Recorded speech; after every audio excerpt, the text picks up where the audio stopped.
É isso aí, meus amores, voltamos com o Marcelo Cândido e eu gostaria que ele nos contasse um pouquinho sobre liderança.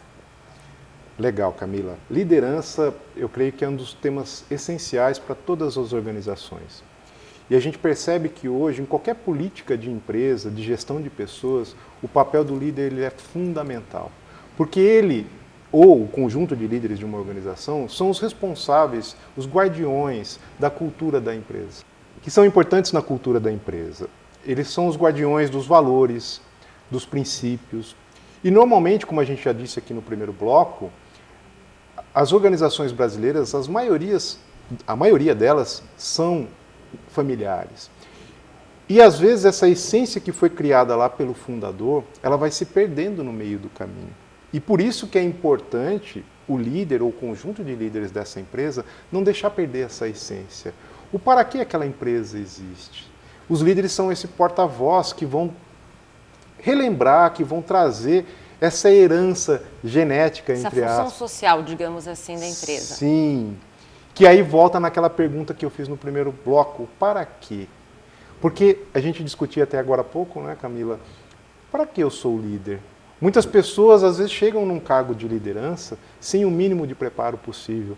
Muitas delas nem desejariam estar ocupando. Eu não sei falar em público, quando precisa fazer uma apresentação na empresa eu travo. Quantos relatos eu já ouvi de profissionais que têm pavor do cargo que ocupam? E aí entra o nosso trabalho de orientar essas pessoas para verificar o que faz sentido para você. Porque muitos, às vezes, ocupam essa posição porque isso aconteceu na carreira dela. Só que ela não percebe que ela disse um sim para essa função. E a gente sabe que líderes, muitas pessoas, às vezes, olham o sobrenome embaixo do nome, né? Então, por exemplo, Marcelo Cândido, gerente de RH. Aquele cargo traz um status, tem a recompensa financeira. Só que aí, junto com ela, tem um conjunto de responsabilidades. E ele não está preparado. Exatamente. Ou sofre, né, para exercê-lo, não é, gente? Tem gente que não gosta de falar em público mesmo. Sua palma da mão, suas axilas. A pessoa fica um dia mal, com dor de cabeça. Aí vocês fazem um desenvolvimento para essas pessoas? Exatamente. Dela trabalhar questões de comunicação, questões de comportamento, dar feedback para os colaboradores, para a equipe. Então, Camila, você não está indo bem, você está chegando todo dia atrasado. Então, o que eu posso fazer, né, como líder para te ajudar, para te auxiliar? Que essa é a função principal do líder, servir a equipe. Só que tem gente que entende que liderança é eu mando e você obedece. Eu até brinco que manda quem pode, obedece quem tem carnê e boleto para pagar. Né? É assim mesmo, né, gente? Então, muitas vezes, o líder ele tem esse encantamento, esse status ou esse glamour, só que a gente sabe que, na realidade, a liderança, às vezes, ela é um pouco solitária. Pesada. Pesada, mas que pode ser leve, no sentido de que eu escolhi esse caminho para mim. Eu sei dos custos e benefícios que eu tenho com essa opção. E aí, quando a gente começa a fazer essa reflexão, e eu tenho trabalhado isso numa empresa, e é muito interessante você ver a evolução das pessoas quando elas param para se perguntar: por que eu cheguei a essa posição? O que me faz brilhar o olho? Eu me sinto bem quando eu estou liderando uma equipe e que a equipe aprendeu algo que eu ensinei. É interessante, Camila, que eu vi um relato recente de um líder que dizia exatamente isso. O meu orgulho é ver a minha equipe fazendo conforme eu orientei, conforme eu ensinei. Lógico que tem desafios, lógico que tem desentendimentos, mas o líder, quando ele realmente entende o papel dele dentro da organização, ele é um grande agente de mudanças. Ele é um agente também que vai formar outras pessoas que podem ser líderes. Porque tem aquelas pessoas, aqueles profissionais que chegam no cargo de liderança, mas são totalmente centralizadores. Não permitem, né, que ninguém chegue até ele, então colocam vários obstáculos, muralhas, portas fechadas mesmo, e tem medo de compartilhar o conhecimento. E no líder da atualidade, isso não cabe mais. Isso a gente chama até de chefe. A diferença entre chefe e líder. E líder, claro, hoje em dia não existe mais essa, vamos dizer, esse muro entre hierarquias, não é verdade, Marcelo? Sim. E aí, no caso que você tinha nos dito, que é um assunto ventilado nos Estados Unidos e já chegou por aqui no pós-pandemia, foi esse êxodo. As pessoas saem das suas funções nas empresas para fazer algo sozinha. Como você vê isso enquanto profissional dessa parte, dessa área? Eu vejo que é um grande desafio para a nossa sociedade, que passa por grandes transformações. A gente percebe que ainda é um pouco desconhecido o impacto emocional, profissional da pandemia sobre a sociedade com uma maneira geral. A gente percebe, conversando com os profissionais da área da saúde, o aumento de casos de depressão, de crise de pânico, de ansiedade. Até por isso as empresas estão voltadas para esse lado. O burnout virou uma doença ocupacional. Então são indícios de que realmente os ambientes de trabalho precisam ser renovados. E as pessoas estão perdendo esse medo de empreender, de buscar novas possibilidades. E há um movimento organizacional das empresas, até hoje eu estava lendo uma matéria sobre isso, que lá no exterior e na Europa principalmente, as empresas já estão testando a semana de 4 dias de trabalho. E já estão colhendo resultados no aumento da produtividade, no nível de felicidade e satisfação dos colaboradores. Então, na minha opinião, é um caminho meio que sem volta, Camila, onde a gente vai precisar olhar cada vez mais para o bem-estar das pessoas. Até a denominação foi diferente, vocês perceberam, gente? Não são mais funcionários, são colaboradores. Exatamente, que colaboram com o bem comum. Porque uma empresa, a gente sabe que ela existe para ter lucro. Agora, esse lucro é a todo custo? É a qualquer preço? A degradar a natureza, a explorar os colaboradores, enfim, como é a postura que eu quero ter como um profissional, como uma empresa, como um empresário? Portanto, isso eu vejo uma mudança grande de paradigma, em que essas empresas cada vez vão ter menos espaços e as empresas que estão saindo na frente, aquelas que realmente enxergaram esse novo caminho. Tanto é que se a gente for explorar aí o ESG, que é o tripé da ecologia, né, que é o meio ambiente, a questão social e a questão de governança, como eu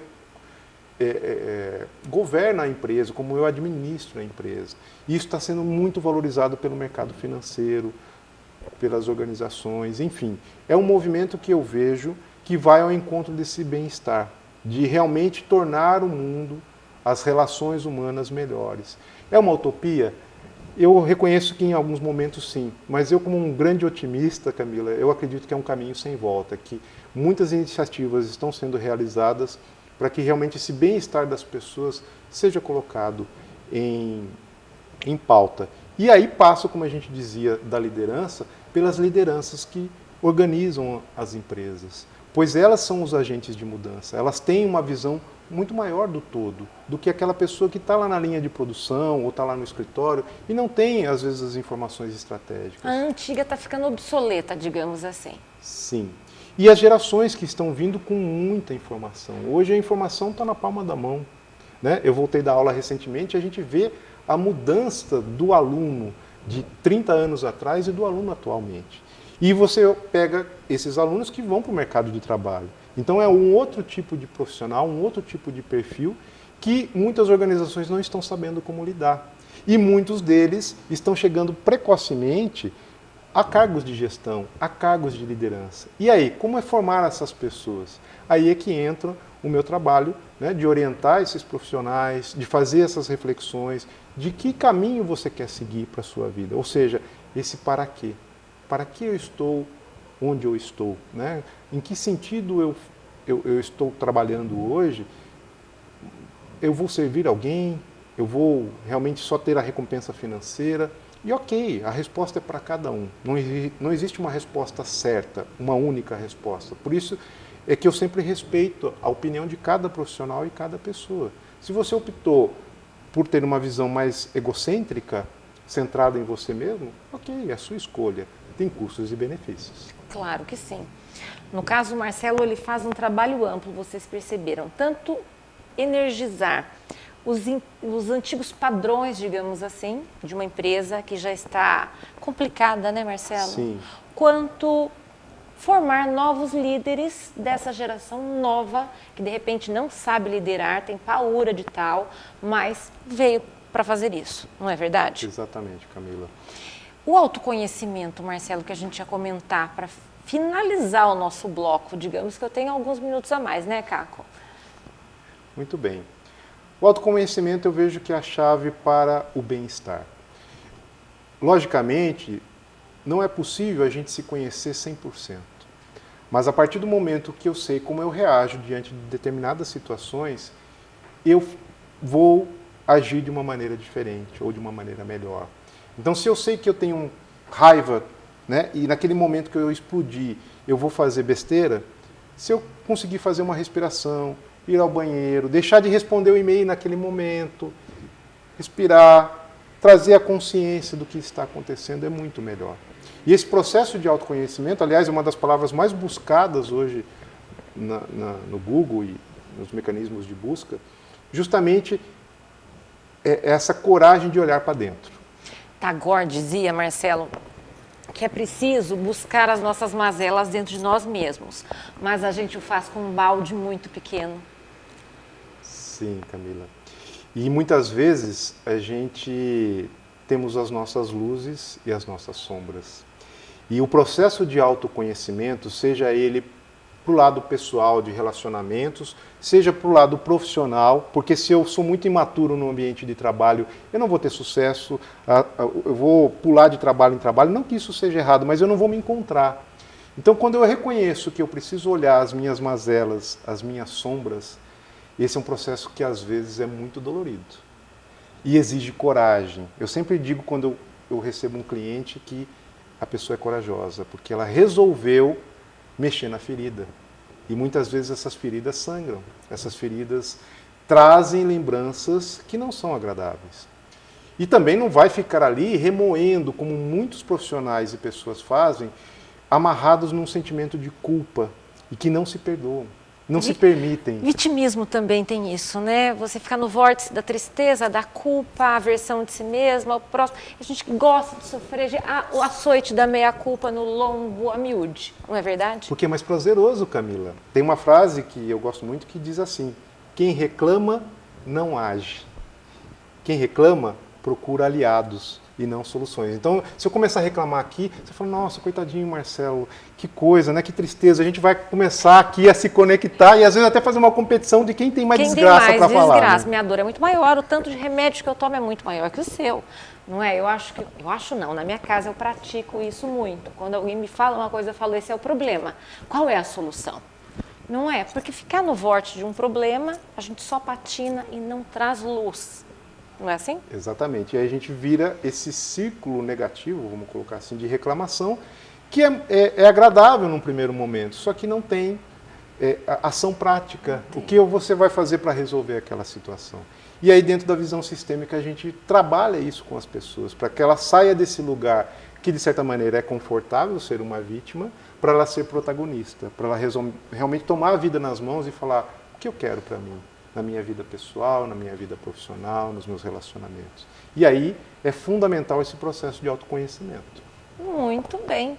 E é isso, meus amores. Gostei muito de receber mais uma vez Marcelo. Ele será figura carimbada aqui sempre, porque sempre tem assunto novo. Considerações finais, Marcelo? Camila, em primeiro lugar, quero agradecer o convite. Estou muito feliz de estar aqui novamente. Prazer é nosso. Virei outras vezes. E a mensagem que eu quero deixar é de que realmente a busca do ser humano pela felicidade, a gente percebe que nos dias atuais é muito grande. Seja ela dentro da esfera profissional, seja ela dentro da esfera pessoal.